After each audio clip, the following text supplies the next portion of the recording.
In this video, we're going to be bold, we're going to be realistic, and we're going to talk about how to buy a home in a difficult housing market.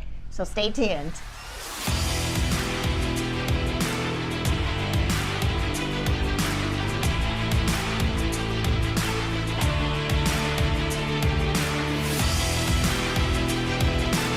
Hey, if this is your first time to the channel, welcome. Glad to meet you. My name is Wendy Pennell. I am a local real estate broker here in the Dallas-Fort Worth area. And like I said, today we're going to talk about how to buy a home in a difficult housing market. In fact, I'm going to give you 6 tips that we've been using with our buyers every single day to help them get their offers accepted. And I can tell you right now, we have been tremendously successful by using these 6 tips. Okay, so let's start out with tip number 1. It is all about the buying power. Okay, so hear me when I say price is definitely one part of an offer, but let me just tell you, those sellers and their listing brokers are savvy and they are looking at way more than price, okay? So have your financial ducks in a row.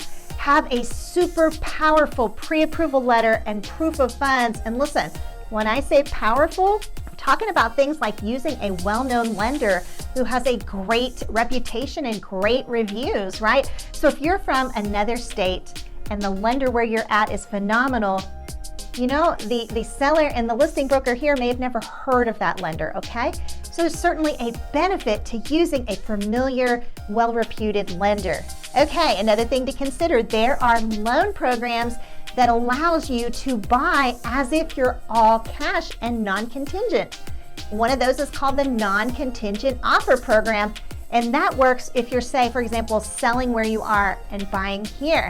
Now, there's other loan programs where you can convert financing into cash, and you know, like I said, all cash is the preferred method. Cash talks. Okay, so let's move on to our second tip. Here we go. Tip number 2, expand your criteria and be open to other homes.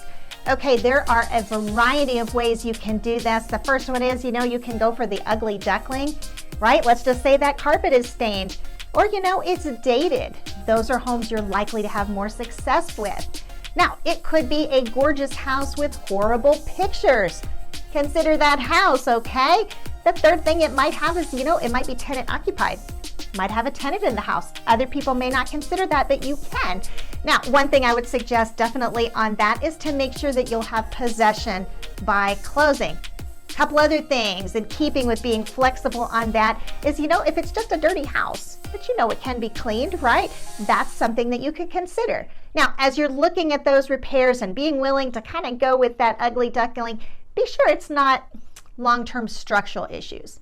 Let's just say it doesn't have a fence. That's a great thing that you can put in that other buyers might not be willing to consider.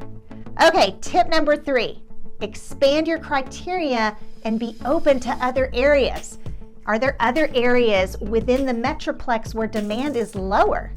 You know, if you work from home and don't have to commute, could you consider further north or further south?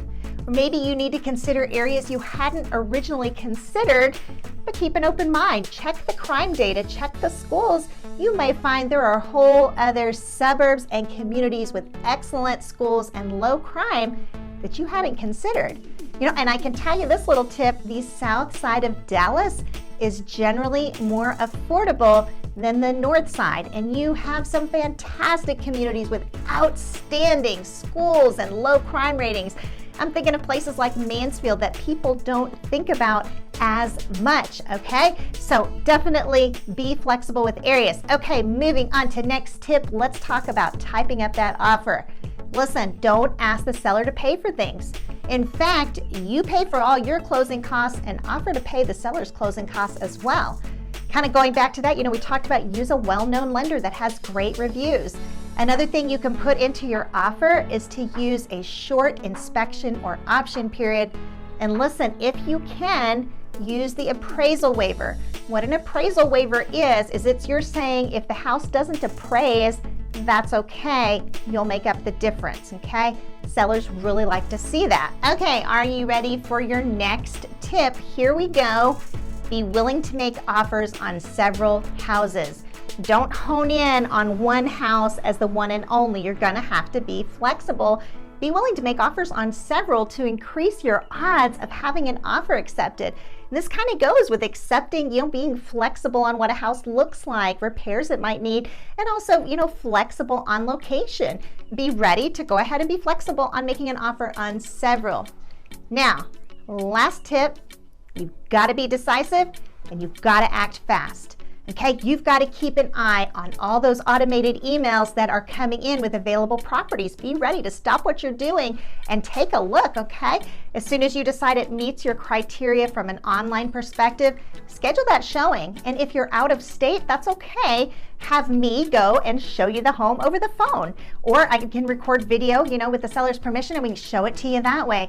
The most important thing, though, is that you're attentive. You're very sensitive to the time, because a lot of these homes will get multiple offers within the first few days, right? So number one, keep an eye out for those new listings coming on the scene. Number two, if they meet your criteria, schedule showings ASAP. And number three, listen, prepare to make an offer. If it meets your criteria, go ahead and send those instructions right away so we can get that offer typed up and get it submitted. And I can tell you right now, when our clients do this, we are seeing a tremendous amount of success.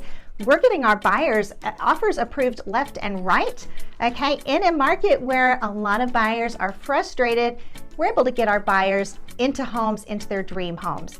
Okay, so I hope this information was helpful. Gives you a few tips of ways to consider to submit your offer in a difficult market, which it is a difficult market right now, and not really any signs of it improving a whole lot anytime soon in terms of being a tough market for our buyers. Well, listen, if this information was helpful, head on over to my channel and you will see tons more videos just like it. And listen, if you have a move in your future and you want to see that success, scroll on down to our description section where you will find our Let's Find Home questionnaire. You can get that filled out. That is the way to start. You're also welcome to call or text or email us. All right, in the meantime, listen, thank you so much for watching and have a great day.